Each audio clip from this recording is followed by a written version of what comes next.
বন্দি রানা পর্ব ৮। প্রথমে ফ্লেয়ার, তারপর গুলি। ট্রেনের সামনে চলে আসা সৈন্যরা শায়লার কথা ভুলে ঘুরে দাঁড়ালো, কোণঠাসা ইঁদুরের মতো আড়াল খুঁজছে। কিন্তু নিচে নেমে ট্রেনের সামনে চলে আসায় কোথায় লুকাবে তারা এখন? রানার প্ল্যানের এটা একটা বৈশিষ্ট্যই বলতে হবে। লাইনের দুধারেই অনেকটা দূর পর্যন্ত পজিশন নিয়ে আছে ওর লোকজন। ইসরায়েলি সৈন্য আর ব্যাংক গার্ডদের স্রেফ কচুকাটা করছে তারা, মুহাদিয়া আর রুস্তম।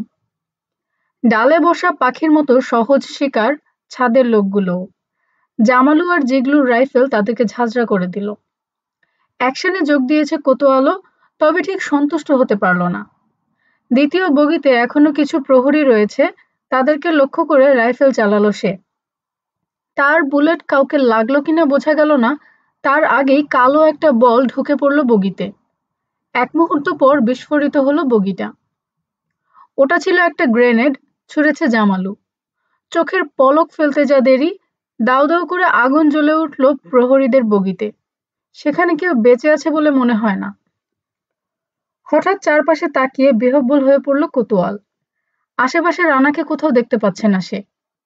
এই সময় হঠাৎ গাঢ় সাদা ধোঁয়ায় ঢাকা পড়ে গেল সামনের ইঞ্জিনটা। চোখের কোণে ধরা পড়ে সেদিকে ভালো করে তাকাতেই দেখতে পেল সেই ঘন ধোঁয়ার ভেতর অদৃশ্য হয়ে যাচ্ছে রানা। একেবারে শেষ মুহূর্তে ঘাড় ফিরিয়ে তার দিকে তাকালো, ইঙ্গিতে তাগাদা দিল পিছু নেওয়ার। রানা যতটা তৎপর, তার চেয়ে মোটেও কম তৎপর নয় জিগলু আর রুস্তম।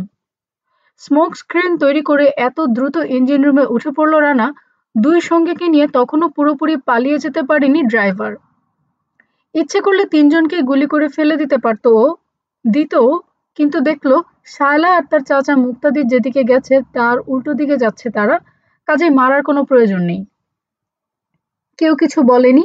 দ্বিতীয় ইঞ্জিনটা দেখবার পর থেকে অতিরিক্ত দায়িত্ব সম্পর্কে নিজেরাই সচেতন হয়ে উঠেছে জিগলু আর রুস্তম। গোলাগুলির পালা শেষ হওয়া মাত্র তারা দুজন দুদিক থেকে গার্ড রুম ও পিছনের ইঞ্জিনটার দিকে ছুটল। গার্ড রুম ও ইঞ্জিনের কাছাকাছি এসে এক হলো তারা। রানার মতো তারাও দেখলো পরিস্থিতি বিপজ্জনক বুঝতে পেরে গার্ড ও ড্রাইভার যে যার জায়গা ছেড়ে পালাচ্ছে। কাল বিলম্ব না করে ট্রেনের মাথায় চড়ল তারা, সামনের দিকে ছুটছে। প্রথম ও দ্বিতীয় বগির মাঝখানে ঝুপ করে নামলো তারা। ক্যাপলিংয়ে দাঁড়িয়ে ব্যাগ থেকে প্রয়োজনীয় যন্ত্রপাতি বের করে কাপলিং বিচ্ছিন্ন করতে 1 মিনিটও লাগলো না তাদের। কাজটা শেষ হতেই পকেট থেকে হুইসেল বের করে লম্বা ফু দিল রুস্তম।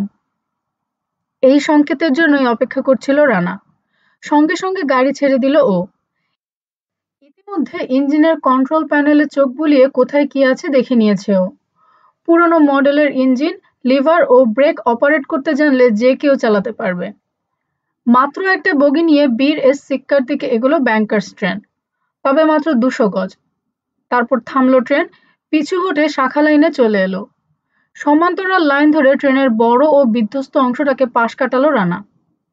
পিছন দিকে ছুটছে ইঞ্জিন, তালমি এল আজহারের দিকে যাচ্ছে ওরা, স্পিড ক্রমশ বাড়াচ্ছে রানা। মুহাদিয়ার কাছ থেকে পাওয়া হাতঘড়ির ওপর চোখ বুলালো ও। 2:39। ট্রেন হাইজ্যাক করতে মাত্র 9 মিনিট লেগেছে ওদের। তবে এখনো অনেক বিপদ ওত পেতে আছে সামনে। সন্দেহ নেই ড্রাইভার ও গার্ড জায়গা মতো পৌঁছে দিয়েছে ট্রেন হাইজ্যাকিং এর খবর। এটা ইসরায়েল, যেখান থেকে একটা সুই পর্যন্ত সরাবার উপায় নেই, সেখান থেকে লক্ষ লক্ষ নগদ মার্কিন ডলার ও অমূল্য হীরা নিয়ে পালাতে চাইছে ওরা। কেউ বলতে পারে না কি আছে কপালে। ভেপু বাজিয়ে ছুটছে ট্রেন। হাতঘড়ির উপর আরেকবার চোখ বুলালো রানা। একটু উদ্বিগ্ন দেখাচ্ছে ওকে, ভাবছে মুহাদিয়া এখনো রিপোর্ট করছে না কেন। ইঞ্জিনের পেছনে একটাই বগি, সেটার ছাদে শুয়ে কিনারা থেকে ঝুঁকে জানালার নাগাল পাওয়ার চেষ্টা করছে মুহাদিয়া। পড়ে যাওয়ার আশঙ্কা থাকায় পেছন থেকে তাকে ধরে রেখেছে রুস্তম। জামালু আর জিগলু ওদের পাশেই দাঁড়িয়ে আছে, নজর রাখছে চারদিকে। ঠিক আছে, নাগাল পেয়েছি, হাতুড়িটা দাও এবার, বলল মুহাদিয়া। তার হাতে লম্বা হাতলওয়ালা একটা হাতুড়ি ধরিয়ে দিল রুস্তম। সেটা দিয়ে 2 কি 3টে বাড়ি মারতেই জানালার কাঁচ ঝনঝন আওয়াজ করে ভেঙে গেল। পরক্ষণে পিস্তল থেকে ঠাস ঠাস গুলি বেরোবার শব্দ হলো কয়েকটা। ওরে বাপরে, ভেতরে দেখা যাচ্ছে জাত সাপ ফোনা তুলে আছে। ঝট করে হাতটা সরিয়ে নিয়ে হেসে উঠল মুহাদিয়া। দাও, ক্যানটা দাও।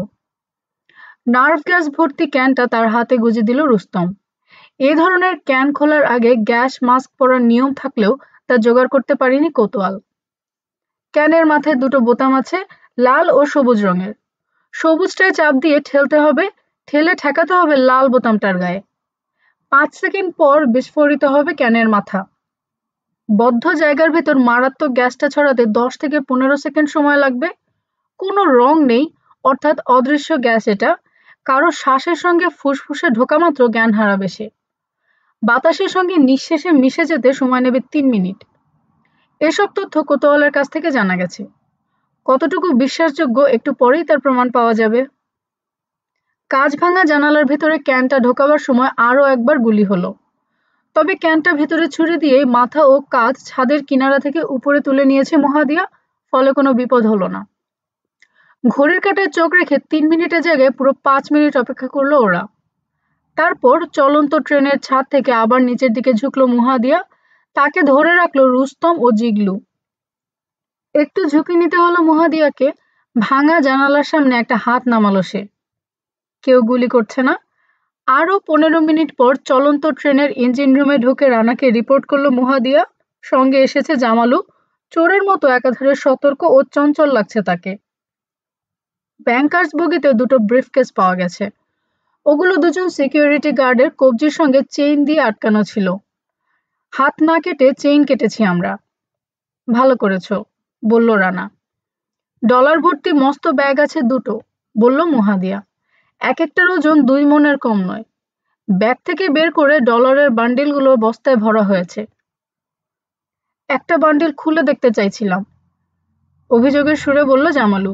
কোনো কারণ ছাড়াই চড়া গলায় কথা বলছে, কিন্তু আমার কাছ থেকে কেড়ে নিল ওরা।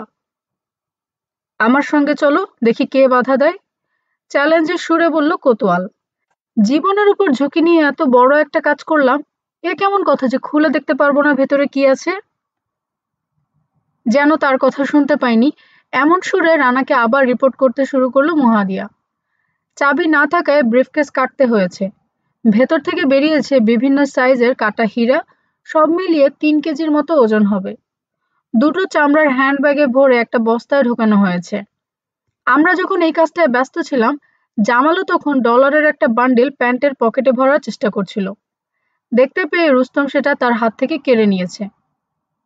ডাহা মিথ্যে কথা, খেকিয়ে উঠল জামালু। আমি আসলে বান্ডিলের সাইজটা দেখতে চাইছিলাম। এ ধরনের আজগুবি কৈফিয়ত আমি যেখানে বিশ্বাস করতে পারছি না, ওদেরকে বিশ্বাস করাবো কিভাবে? জামালুকে জিজ্ঞেস করলো কোতোয়াল। শেষ পর্যন্ত ছুঁচো মেরে হাত বন্ধ করতে গেলে তুমি? এখানে শাহরিয়ার ভাই একা, আর তোমরা দুজন, এটা ঠিক স্বাস্থ্যকর বলে মনে করছি না, বলল মুহাদিয়া। জামালু, চলো বগিতে ফিরি। ঠিক আছে, আমার নামও গোফরান জামালু, দেখিয়ে দেব এই অপমানের প্রতিশোধ কিভাবে নিতে হয়। গজগজ করতে করতে মুহাদিয়ার পিছু নিয়ে ইঞ্জিন রুম থেকে বেরিয়ে গেল দৈত্যাকার লোকটা। আরো 20 মিনিট পর প্রথম রেল ক্রসিংটা পার হলো ওরা। দূর থেকেই দেখতে পেল রানা, ইঞ্জিনের শব্দ পেয়ে বিস্ময়ে বিমূঢ় হয়ে গুমটিঘর থেকে বেরিয়ে এলো গার্ড। এক মুহূর্ত হা করে তাকিয়ে থাকার পর তাড়াহুড়ো করে রাস্তার উপর ব্যারিয়ার নামালো সে। ব্যারিয়ার দুটোর মাঝখান দিয়ে এগোচ্ছে ট্রেন। রানা দেখলো দুপাশে বেশ কিছু যানবাহন অপেক্ষা করছে। কারো মধ্যে বিশেষ কোনো চাঞ্চল্য দেখা যাচ্ছে না। একা শুধু গুমটিঘরের গার্ডের চোখ বিস্ফারিত হয়ে আছে। একে তো এই সময় কোনো ট্রেন আসার কথা নয়, তার উপর ইঞ্জিনটা উল্টো দিকে ছুটছে।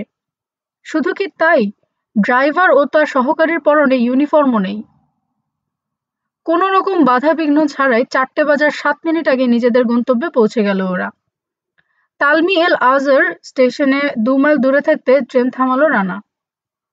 পাহাড়ি এলাকার ব্যস্ত একটা রাস্তার কিনারায় ক্যাটল ট্রাক নিয়ে ওদের জন্য অপেক্ষা করবার কথা শায়লা ও মুক্তাদির আলাউই। এলাকায় মুসলমানদের সংখ্যা বেশি, তাই অনেকটা নির্ভয়ে পাহাড়ি গ্রামটার ভেতর দিয়ে হেঁটে গেল ওরা। মাথায় একটা করে 2 মণি বস্তা নিয়ে ছুটছে জামালু আর জিগলু। তাদের পাশে পাহারায় আছে মুহাদিয়া আর কোতোয়াল। সামনে রয়েছে রানা, পথ দেখাচ্ছে ওদেরকে। রিয়ার গার্ড হিসেবে আছে রুস্তম। লাইনের উপর ট্রেনটাকে দাঁড় করিয়ে রেখে এলে শত্রুরা জেনে ফেলবে কোথায় নেমেছে ওরা, তাই নামার আগে ওটাকে আবার সচল করে রেখে এসেছে রানা। তালমি এল আজর স্টেশনের দিকে ছুটছে ওটা।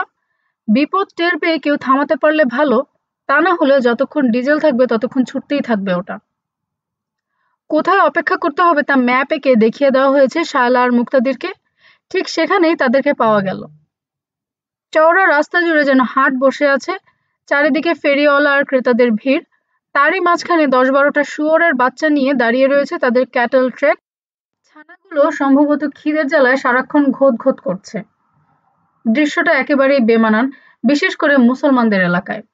তবে ট্রাকে শুয়োর থাকায় একটা লাভ হলো, আশেপাশে এত লোক অথচ কেউ ওদের দিকে ভালো করে তাকালো না। এর একমাত্র কারণ ঘৃণা।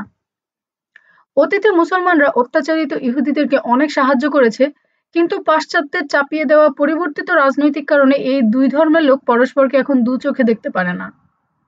ট্রাক আরোহী পুরুষদের মাথায় রয়েছে খুলি কামড়ে ধরা ছোট আকৃতির সুতি টুপি। এ ধরনের টুপি শুধু ইহুদিরাই ব্যবহার করে। লাফ দিয়ে ট্রাকে উঠল রানা।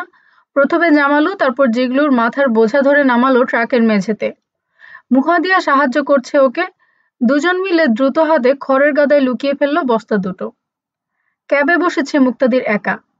সাংঘাতিক অধৈর্য হয়ে উঠল সে, বারবার জানতে চাইছে ট্রাক ছাড়বে কিনা। 10 মিনিট পর ক্যাব ও ক্যারিয়ারের মাঝখানে ছোট জানালা আছে, সেটার কাছে মুখ নিয়ে তাকে বলল রানা। তারপর মুহাদিয়ার দিকে ফিরে নিঃশব্দে মাথা ঝাঁকালো। রানার নীরব নির্দেশ পেয়ে ট্রাক থেকে লাফ দিল মুহাদিয়া। ক্যাবকে পাশ কাটিয়ে হন হন করে এগোলো সে। তার পিছু নিল রুস্তম আর জিগলু। কি ব্যাপার, কোথায় যাচ্ছে ওরা? সঙ্গে সঙ্গে জানতে চাইল জামালু। সামনে যাচ্ছে, কোথাও কোনো বিপদ দেখতে পেলে ফিরে এসে আমাদেরকে সাবধান করে দেবে, বলল রানা। প্রথম ৩ মিনিট নিরুপদ্রবভাবেই কাটল। তারপর খড়ের গাদার ভেতর একটা হাত ঢোকাতে শুরু করে জামালু বলল, হাতে বোধহয় বস্তা ঠেকছে, এসো একটা বান্ডেল বের করে দেখি ডলারগুলো নতুন না পুরনো। লম্বা করে হাতের উল্টো পিঠে জুতোর কিনারা ঘষে দিল রানা। ব্যথা পেয়ে চমকে উঠল জামালু, অন্ধ হয়ে গেল রাগে। ট্রাকের মেঝেতে একটা হাঁটু গাড়ল জামালু। রানার ওপর ঝাঁপিয়ে পড়বার আগে হিংস্র হায়নার মতো খেকিয়ে উঠল। পর মুহূর্তে স্থির হয়ে গেল সে। দেখল ওর কপাল বরাবর গোল একটা অন্ধকার চোখ চেয়ে রয়েছে। পিস্তলটা যেন ভোজবাজির বলে এইমাত্র গজিয়েছে রানার হাতে। একা শুধু দাদু ওই বান্ডিল খুলবেন। হাতটা লম্বা করল রানা, ফলে জামালুর 2 চোখের মাঝখানে কপালটা স্পর্শ করল পিস্তলের মাজল। ভুলেও যদি ফের ওদিকে হাত বাড়াও, সাবধান করব না, স্রেফ তোমাকে খুন করব, কথাটা মনে রেখো। 10 মিনিট পর ট্রাক ছাড়ার অনুমতি দিল রানা। আরো আধ ঘন্টা পর ইহুদিদের এলাকায় ঢুকলো ওদের গাড়ি। একটা গান ধরলো শায়লা। হিব্রু ভাষায় ইসরায়েলের মাহাত্ম্য কীর্তন করে লেখা দেশাত্মবোধক গান। সুরটা সত্যি খুব ভালো। রানার নির্দেশে একে একে সবাই গাইতে শুরু করলো তার সঙ্গে। এমনকি একসময় ওদের মনে হলো শুয়োরের বাচ্চাগুলোও যেন ওদের সঙ্গে গলা মেলাতে চেষ্টা করছে। নতুন কোনো তথ্য পাওয়ার আশায় কায়সারিয়া পুলিশ স্টেশনে এসেছেন পুলিশ সুপার বখতিয়ার খিলজি। সঙ্গে রয়েছে সার্জেন্ট নেতানিয়াহু। দুঃসংবাদটা এখানেই দেওয়া হলো তাকে। গম্ভীর ভঙ্গিতে মাথা ঝাঁকালেন খিলজি। হ্যাঁ, এটা তার যোগ্য একটা কাজ, তাকে মানিয়ে যায়। 20 কোটি ডলারের হীরা আর 40 মিলিয়ন ডলার নগদ, বেশ বড় দাও। সার্জেন্ট হতভম্ব। স্যার, ব্যাপারটা প্রমাণ সাপেক্ষ নয়। কেন আমরা ধরে নিচ্ছি মাসুদ রানারই কাজ এটা? আজ পর্যন্ত ইসরায়েলে কখনো কোনো ট্রেন হাইজ্যাক হয়েছে বলে শুনেছেন? পাল্টা প্রশ্ন করলেন পুলিশ সুপার। প্রথম থেকেই চিন্তা করছিলাম বিনা কারণে ইসরায়েলে ঢুকবে না সে, নিশ্চয়ই বড়সড় কিছু করতে এসেছে। দেখা যাচ্ছে ঠিক তাই। ওদের ড্রাইভার এসে খবর দিল, তালমি থেকে রেডিও মেসেজ স্যার। ছুটল সার্জেন্ট। 10 মিনিট পর ফিরে এলো সে। মিস্টার তারিকি তালমি এল আজহারের একটা ঠিকানা পেয়েছে, যে ঠিকানাটা মোস্তফা ছাড়াও কিছু লোক ব্যবহার করত। গলির ভেতর একটা বুক স্টল, ওখানে জমা হতো চিঠিগুলো। একটা মেয়ে এসে নিয়ে যেত। মেয়েটির ইংরেজি খুব ভালো। বুক স্টলের মালিক তার নাম জানে না, তবে শপিং এরিয়ায় মুক্তাদির আলাউই নামে এক লোকের সঙ্গে তাকে 2-1 বার ঘোরাফেরা করতে দেখেছে। সেদতিয়ামে একটা স্লটার হাউস আছে, সেটার মালিক কিংবা ম্যানেজার মুক্তাদির। একটা দীর্ঘশ্বাস চেপে পুলিশ সুপার বললেন, সেদতিয়াম পুলিশকে জিজ্ঞেস করুন মুক্তাদির আলাউইকে তারা চেনে কিনা। চলুন, আপনার সঙ্গে আমিও গাড়িতে বসি। পুলিশ কারে এসে বসলো ওরা। রেডিও ফোনে সেদতিয়াম পুলিশ স্টেশনের সঙ্গে যোগাযোগ করা হলো। কথা বলছে সার্জেন্ট নেতানিয়াহু। সেদত থানা খুব ভালোভাবে চেনে মুক্তাদিরকে স্যার। লোকটা মদ্যপ। সে কি একা থাকে? প্রশ্নটা পুনরাবৃত্তি করে অপর প্রান্তের কথা শুনল সার্জেন্ট। তারপর সুপারকে বলল, তার একটা প্রতিবন্ধী ছেলে আছে স্যার, আর এই মাস কয়েক হলো বিদেশ থেকে এসেছে তার এক ভাইঝি, নাম শায়লা আলাউই। আরো খবর আছে স্যার, বলল সার্জেন্ট। উকিল টমসন হেফজি পাহাতে পুলিশের হাতে ধরা পড়েছে। ইয়াম পুলিশ জানতে চাইছে তাকে নিয়ে কি করবে তারা। আমাদের হাতে গুরুত্বপূর্ণ আরো অনেক কাজ রয়েছে, বললেন পুলিশ সুপার। ওদেরকে বলো তাকে যেন কায়সারিয়া থানায় পাঠিয়ে দেওয়া হয়। আমি সময় ও সুযোগ মতো তার সঙ্গে কথা বলবো। একটু থেমে আবার বললেন, এখানকার দারোগাকে বলো 24 জন আর্মড পুলিশ দরকার হবে আমাদের। জি স্যার। কোনো বিপদ ছাড়াই এক এক করে ছোট 2-3টে শহরকে পেছনে ফেলে এলো ওরা। রাস্তায় 2-4টে মিলিটারি পুলিশ ভর্তি ভ্যান ও জিপ দেখেছে। আরোহীদের হাতে অটোমেটিক কার্বাইন আর উজি সাবমেশিন গান তো আছেই, প্রত্যেকের মুখে গ্যাস মাস্কও আছে। তবে ওদের দিকে সন্দেহের চোখে তাকায়নি তারা। রানা ধারণা করলো ট্রেনে নার্ভ গ্যাস ব্যবহার করা হয়েছে, এটা জেনে ফেলেছে তারা, সেজন্যই এই সাবধানতা। বড় শহর হাডেরায় ঢুকেও বেরিয়ে আসতে হলো, কারণ উল্টো পথের ড্রাইভারদেরকে বলতে শোনা গেল সামনে মিলিটারি পুলিশের রোড ব্লক আছে। ছোট্ট জানালা দিয়ে মুক্তাদিরকে নির্দেশ দিল রানা, ট্রাক ঘুরিয়ে নিন। ঘুরিয়ে কোন দিকে যাব? জানতে চাইল শায়লার চাচা। ম্যাপের উপর চোখ বুলিয়ে রানা জানালো, উত্তর পূব দিকে চলুন, পারদেস হান্না ও হোরবাট কেসারি হয়ে সেদতিয়ামে পৌঁছাবার চেষ্টা করুন। বিপদের ভয়ে ট্রাকটা যখন ঘুরিয়ে নিচ্ছে ওরা, উল্টো দিক থেকে আসা মিলিটারি পুলিশ ভর্তি একটা ভ্যান ওদের পিছু নিল। ইউনিফর্ম ও গ্যাস মাস্ক পরা 7-8 জন এমপি রয়েছে ভ্যানটায়। কি দেখে সন্দেহ হয়েছে বলা মুশকিল। তাদের প্রায় সবাই সতর্ক, তীক্ষ্ণ দৃষ্টিতে তাকিয়ে আছে একপাল শুয়োরের মাঝখানে বসে থাকা দেহাতি ইহুতিদের দিকে।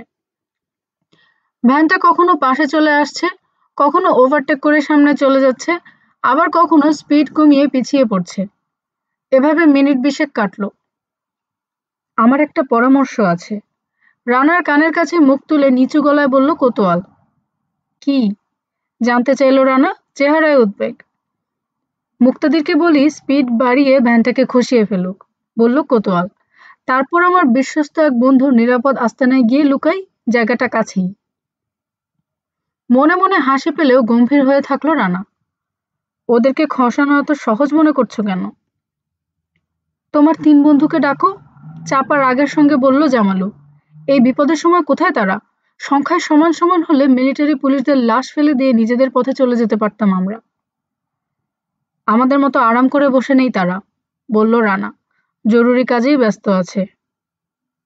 যাক।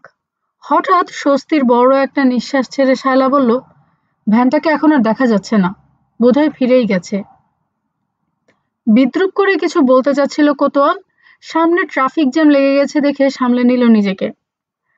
এতক্ষণে ওদের সবার খেয়াল হলো পারদেস হান্নার উপকণ্ঠে পৌঁছে গেছে ওরা। তারপর একটা ধাক্কা খেয়ে উপলব্ধি করলো 100 গজ সামনে রোড ব্লক। এবার আর ট্রাক ঘুরিয়ে নেওয়ারও উপায় নেই, কারণ পেছনে যানবাহনের লম্বা লাইন পড়ে গেছে। রানা দেখলো লাইনটা ভেঙে বেরিয়ে আসার চেষ্টা করছে ইতিমধ্যে পরিচিত হয়ে ওঠা মিলিটারি পুলিশের সেই ভ্যানটা। অলস গতিতে একটু একটু করে এগোচ্ছে গাড়ি। কিছু একটা করো। ট্রাকের মেঝেতে দাঁড়িয়েছিল, ঝপ করে রানার পাশে বসে পড়ে ফিসফিস করলো জামালু। রোড ব্লকে প্রতিটি গাড়ি সার্চ করা হচ্ছে, খড় সরালেই দেখতে পাবে। চুপ। চাপা গলায় তাকে ধমক দিল রানা, আমাকে চিন্তা করতে দাও। 2-3টে গ্রেনেড চার্জ করে পেছনের ভ্যানটাকে উড়িয়ে দেয়া যায়, বলল কোতোয়াল।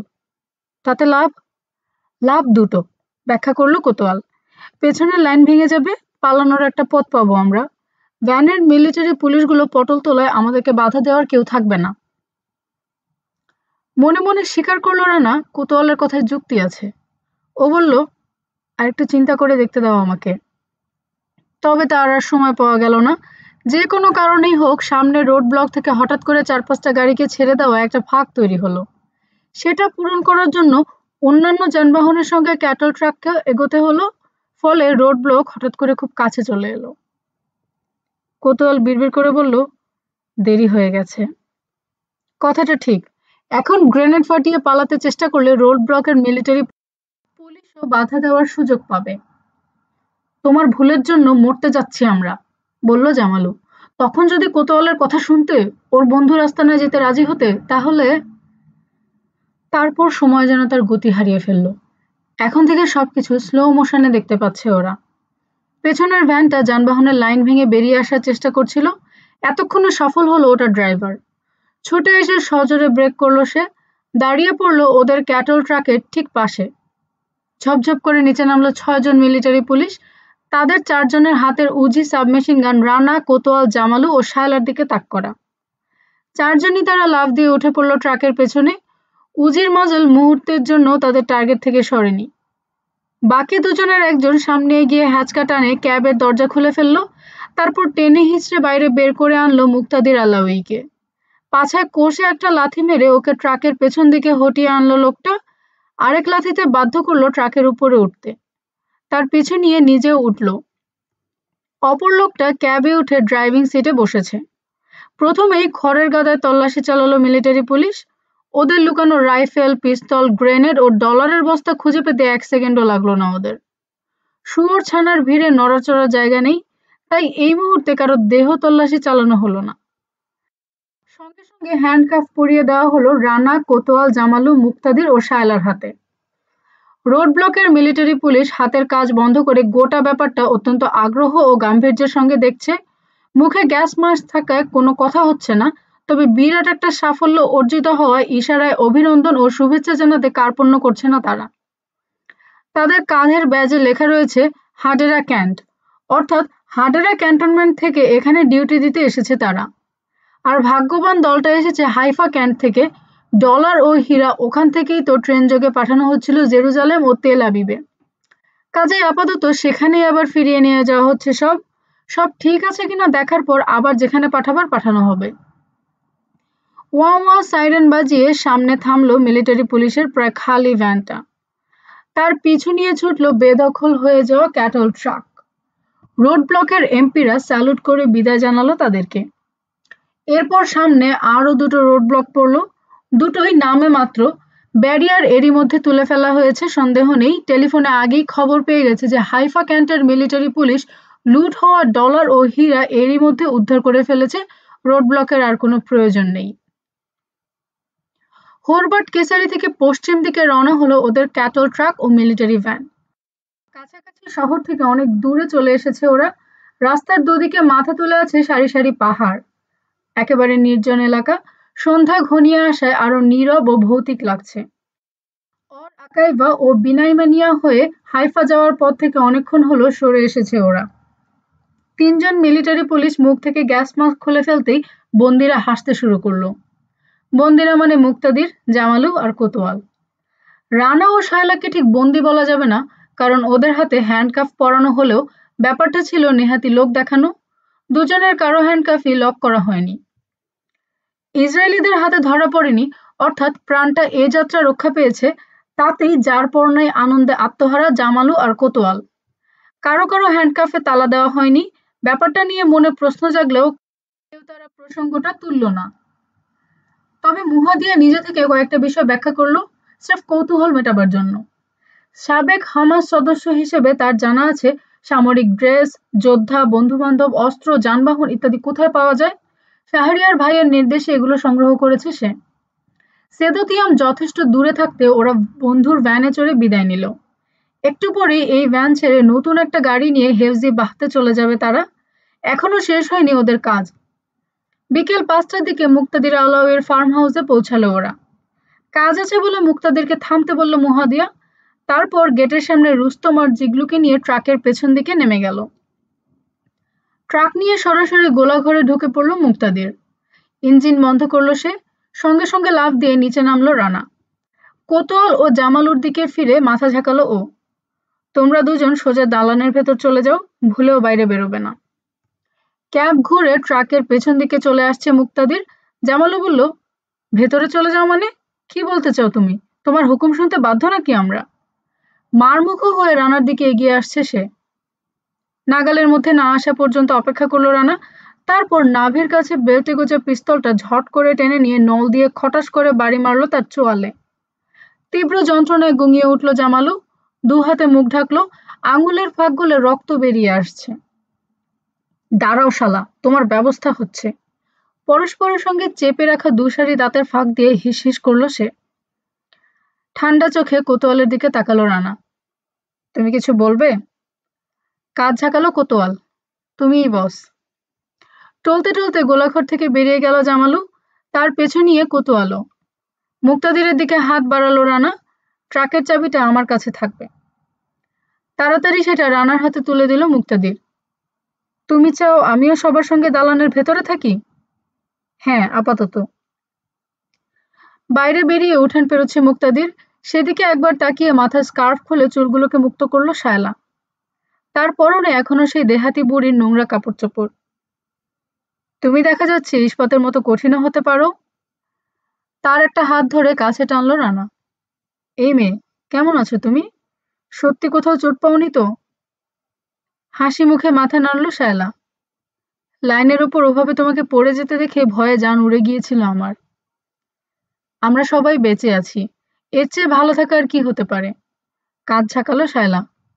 খুব ক্লান্তি বোধ করছি, ঘুমালে 1 সপ্তাহ আগে জাগবো না। তোমার আসলে দরকার কড়া 1 কাপ গরম কফি। হাসলো শায়লা। হয়তো ঠিকই বলেছ। আর তোমার? আমি পরে আসছি, এখানে আমার একটা কাজ আছে। শায়লার ঠোঁটে দুষ্টু হাসি।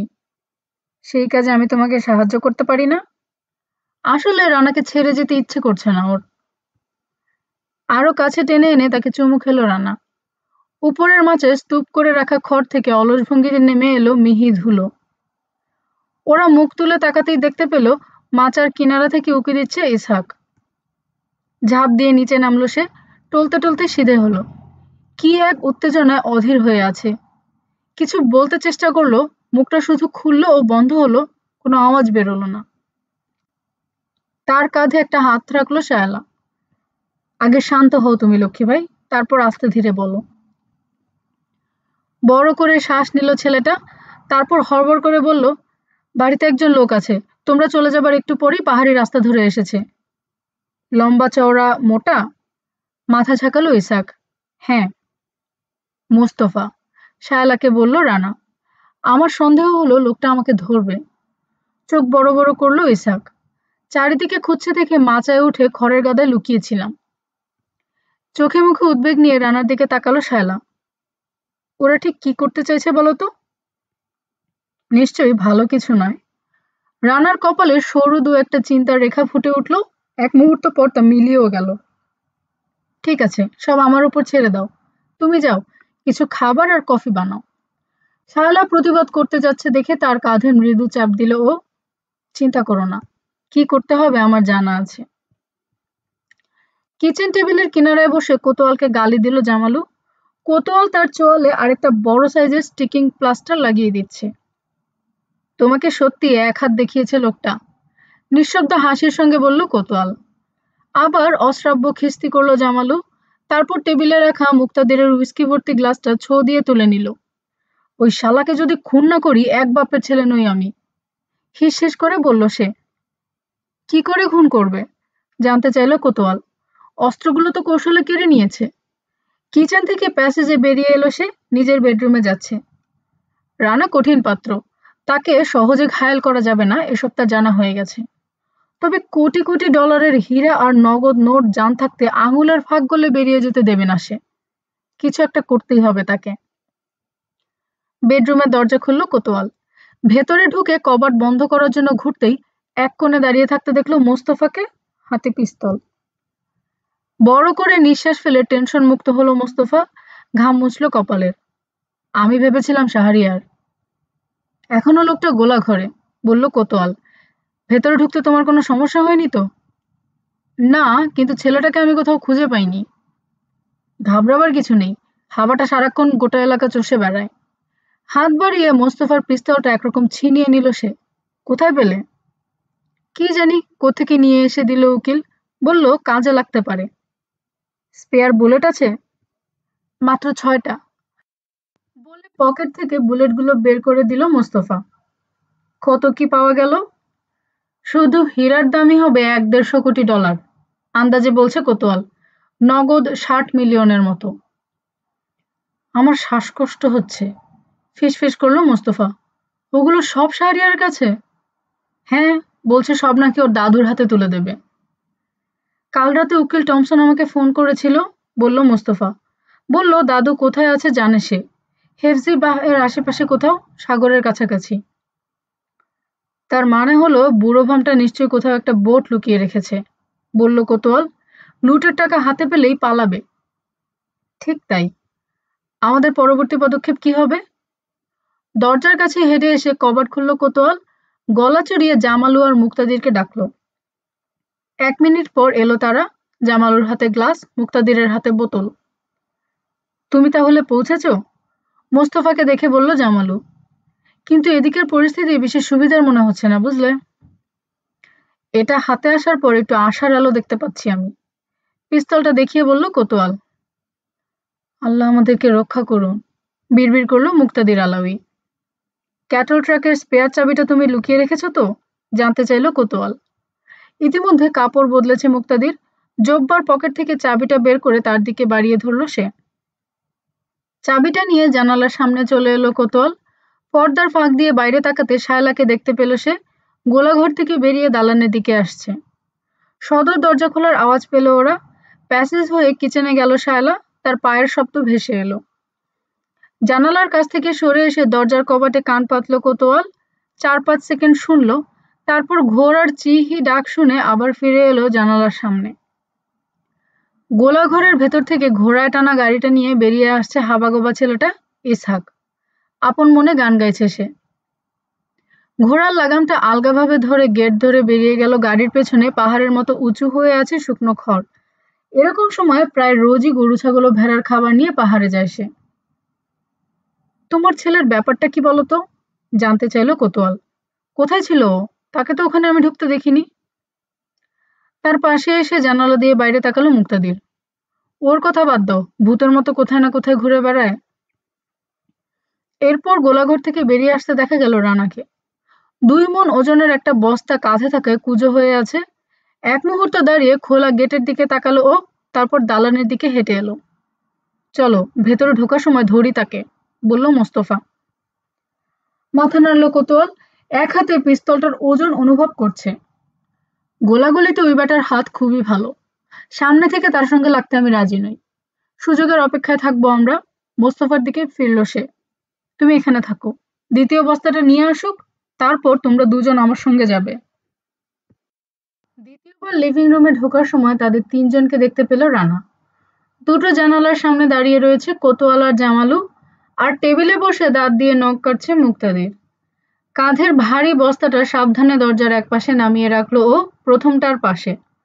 তারপর ধীরে ধীরে সিধে হয়ে ওদের 3 জনের দিকে পালা করে তাকালো। পকেটে রাখা পিস্তলটা অনুভব করছে কোতোয়াল, সেটা বের করার আত্মঘাতী একটা ঝোঁকের সঙ্গে লড়তে হচ্ছে তাকে। তার মনে হলো অদৃশ্য হলেও আশ্চর্য একটা নিরাপত্তা বলয় ঘিরে রেখেছে শাহরিয়ারকে, ফলে কেউ কোনোদিন স্পর্শ করতে পারবে না ওকে। সিধে হয়ে জ্যাকেটের বোতাম খুলল রানা। তোমার ছেলে আরেকটু হলে আমার হাড়টাকে থামিয়ে দিচ্ছিল, মুক্তাদিরকে বলল ও। গোলাঘরের ভেতর মাচায় বসে খেলছিল সে, বলতে পারো নেহাতি কপাল গুনে গুলি খায়নি। শুনে খুব দুঃখ পেলাম বাবা, দ্রুত বলল মুক্তাদির। ফিরে আসুক, আজ আমি ওর পিঠের চামড়া তুলব। কিচেন থেকে শালার ডাক ভেসে এলো। বাতাস শুকলো রানা, বলল, সেদ্ধ মটরশুঁটি, তন্দুরে সেকা রুটি, পনির, সেই সঙ্গে কফির গন্ধ পাচ্ছি। সবারই নিশ্চয়ই খিদে পেয়েছে, চলো যাই। আমার পাইনি, বলে হুইস্কির বোতলটার দিকে হাত বাড়ালো জামালু। এক পায়ে গিয়ে তার হাত থেকে বোতলটা কেড়ে নিল রানা, শেলফে রেখে ঘুরল, চোখে মুখে কোনো রকম উত্তেজনা নেই। আমি না বললাম আমরা এখন খাবো? রানার দিকে অগ্নিদৃষ্টি হেনে নিজের জায়গায় দাঁড়িয়ে থাকলো জামালু, তার কাঁধে চাপড় মারল কোতোয়াল। এসো গোফরান। মুক্তাদির এরই মধ্যে রওনা হয়ে গেছে, তার পিছু নিল জামালু। দোরগোড়ায় পৌঁছে থামল কোতোয়াল, ঘুরল। মাঝে মধ্যে মানুষের সঙ্গে খুব বেশি খারাপ ব্যবহার করো তুমি, কখনো ভেবে দেখেছ তার ফল সবসময় ভালো নাও হতে পারে? রানার হাসিতে শ্লেষ। এভাবে চিন্তা করলে একসময় দেখবে মনের ভেতর থেকে কে যেন আমার উপর ঝাঁপিয়ে পড়ার প্ররোচনা দিচ্ছে তোমাকে। হঠাৎ ফ্যাকাশে হয়ে গেল কোতোয়ালের চেহারা। সেই সঙ্গে কি যেন একটা নিভে গেল তার চোখে। তুমি জানো, লেবাননের হয়ে যুদ্ধ করতে গিয়ে ইসরায়েলিদের হাতে বন্দী হয়েছিলাম আমি। ছাড়া পেলাম ডাবল হার্নিয়া নিয়ে। আমার উরুসন্ধিতে অসংখ্য লাথি মারার ফল। তাছাড়া টিবিও হয়েছিল। তাতে কি? কর্কশ শব্দে হেসে উঠল কুদ্দুস কোতোয়াল।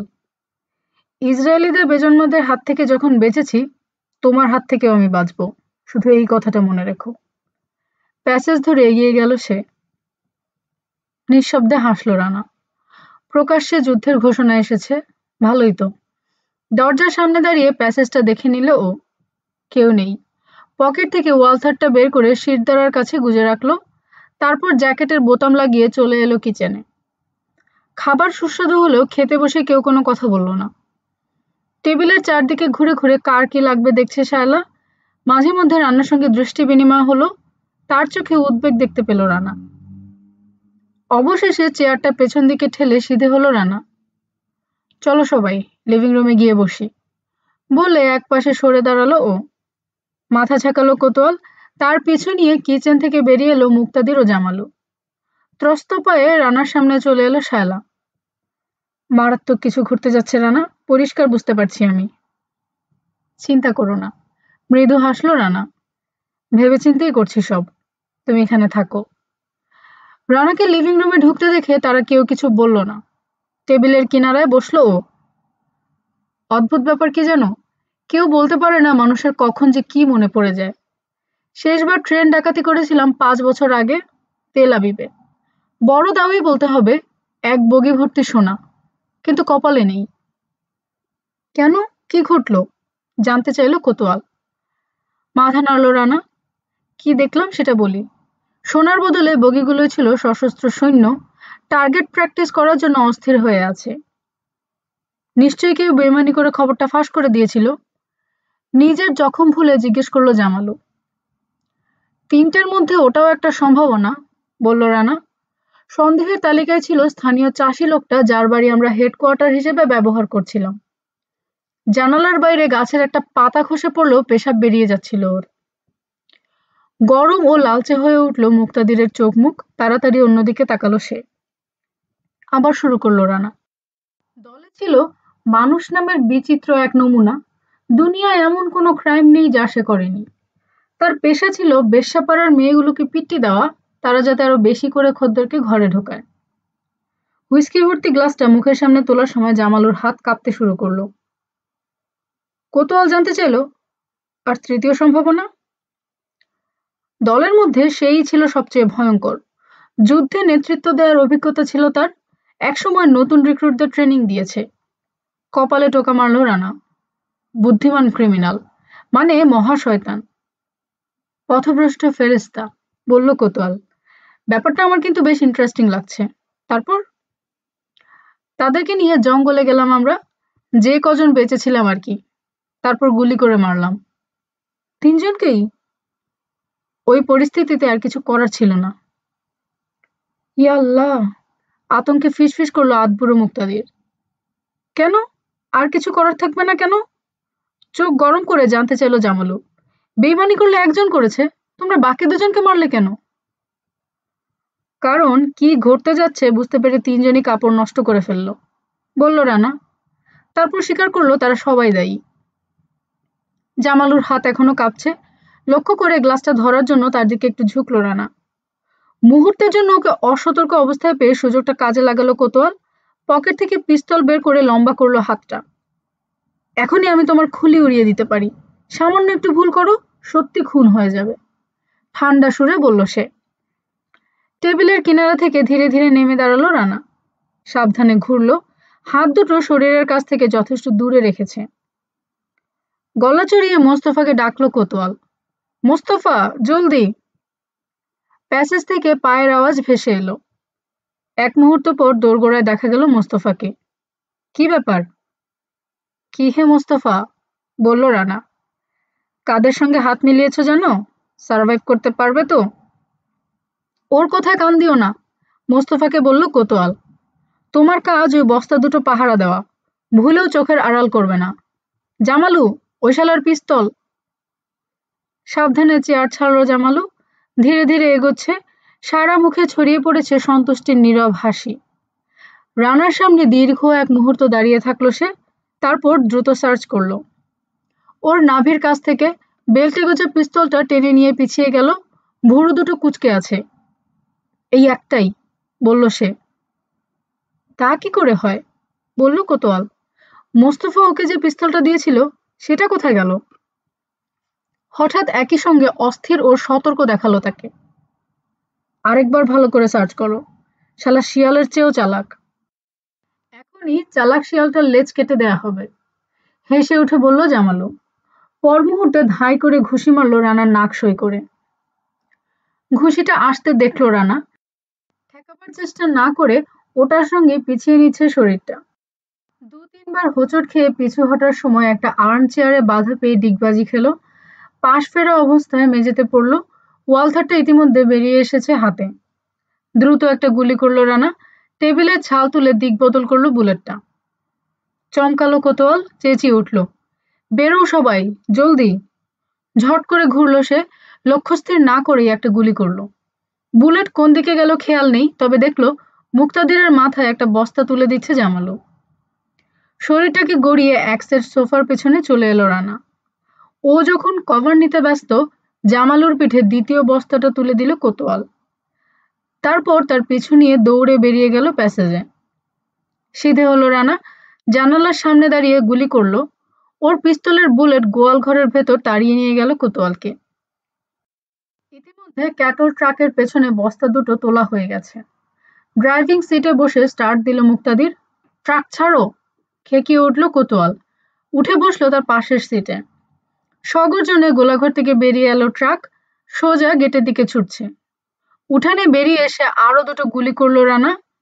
দ্বিতীয় বুলেটের আঘাতে মাকড়সার জাল হয়ে গেল ক্যাটল ট্রাকের উইন্ডস্ক্রিন। আতঙ্কে গুঙিয়ে উঠল মুক্তাদির। একটুর জন্য গেটের সঙ্গে ধাক্কা খেল না ট্রাকটা। রাস্তায় উঠে স্পিড বাড়িয়ে দিল সে। তার পাশে বসা কোতোয়াল পেছন দিকে তাকিয়ে আছে। রানাকে ছুটে গেটের বাইরে বেরিয়ে আসতে দেখে হেসে উঠল, বলল, যা ভাগ বুদ্ধ কাহিকে। ১ কি ১.৫ মিনিট পর সিটে সিধে হয়ে বসে পিস্তলটা পকেটে ঢোকাচ্ছে কোতোয়াল। পাহাড়ের কাঁধে চোখ পড়তেই তার গলা শুকিয়ে কাঠ হয়ে গেল। তাদের দিকে ছুটে আসছে একটা পুলিশ কার। সেটার পেছনে এক লাইনে আরো অন্তত ৬টা গাড়ি দেখা যাচ্ছে। হাউমাউ করে কেঁদে উঠল মুক্তাদির। স্পিড কমালো পুলিশ কার, সরু রাস্তার উপর আড়াআড়ি ভাবে দাঁড়িয়ে পড়ল। ব্রেক, শালা হারামির বাচ্চা, ব্রেক! দাঁতে দাঁত চেপে গর্জে উঠল কোতোয়াল। মুক্তাদির যেন সমস্ত নিয়ন্ত্রণ হারিয়ে ফেলেছে। নিচে পা ঠুকল সে, কিন্তু ব্রেক পেডেলের বদলে এসকেলেটরে লাগলো পা। সঙ্গে সঙ্গে লাফ দিয়ে আরো জোরে ছুটল ট্রাক। ওটার অফসাইডের চাকা খাদের কিনারায় চলে এলো। বৃষ্টি ভেজা ঘাস ছাড়িয়ে শূন্যে ঝুলে পড়েছে। হাতে বনবন করে ঘুরছে হুইলটা। জানালা দিয়ে ১৫০ ফুট নিচে তাকিয়ে পাহাড়ি নদী ও রাশি রাশি বোল্ডার দেখতে পেল কোতোয়াল। দরজার হাতল ধরে হ্যাচকা টান দিল সে। ট্রাকটা খসে পড়তে যাচ্ছে দেখে লাফ দিল। তার পিছু নিতে যাচ্ছিল মুক্তাদির, কিন্তু হঠাৎ করে তার মুখের উপর দরাম করে বন্ধ হয়ে গেল দরজাটা। ডিগবাজি খেতে খেতে ঢাল বেয়ে ২০ ফুট নেমে গেল কোতোয়াল। থামলো একটা কাটা ঝোপের ভেতরে। টলতে টলতে সিধে হচ্ছে, দেখতে পেল তার ৫০ ফুট নিচে পাথরের শেলফে আছড়ে পড়ল ক্যাটল ট্রাক। সেখান থেকে শূন্যে লাফ দিল, স্লো মোশনে পাক খাচ্ছে। ওটা থেকে ছিটকে বেরিয়ে এলো জামালু, হাত পা অনবরত ঝাপটাচ্ছে। বিকট শব্দে উপুড় হয়ে নদীর মেঝেতে পড়ল ট্রাকটা। তার উপর ল্যান্ড করলো জামালু। সঙ্গে সঙ্গে বোমার মতো বিস্ফোরিত হলো পেট্রোল ট্যাঙ্ক। আকাশের দিকে লাফ দিল কমলা রঙের অগ্নিশিখা। ঢাল বেয়ে উপরে উঠছে কোতোয়াল। ভয়ানক শক খেয়েছে সে। ডান চোখের উপরের একটা ক্ষত থেকে বেরিয়ে আসা রক্তে ভিজে যাচ্ছে তার গাল। তবে বেঁচে থাকার আকুতিটা এখনো তার প্রবল। রাস্তা পেরোবার সময় কয়েকজন লোকের কণ্ঠস্বর শুনতে পেয়ে ঘাড় ফেরালো সে। ইউনিফর্ম পরা পুলিশ ছুটে আসছে তার দিকে। হাত লম্বা করে গুলি করলো সে। ধাক্কা খেয়ে দাঁড়িয়ে পড়ল তাদের একজন। তারপর কাত হয়ে কিনারা থেকে পড়ে গেল খাদে। বাকি সবাই কাভার নেওয়ার জন্য যে যেদিকে পারে ছুটল। অগভীর একটা নালা ধরে পাহাড়ের কাঁধ ঘুরল কোতোয়াল। উপত্যকায় নেমে এসে শহরের পথ ধরল।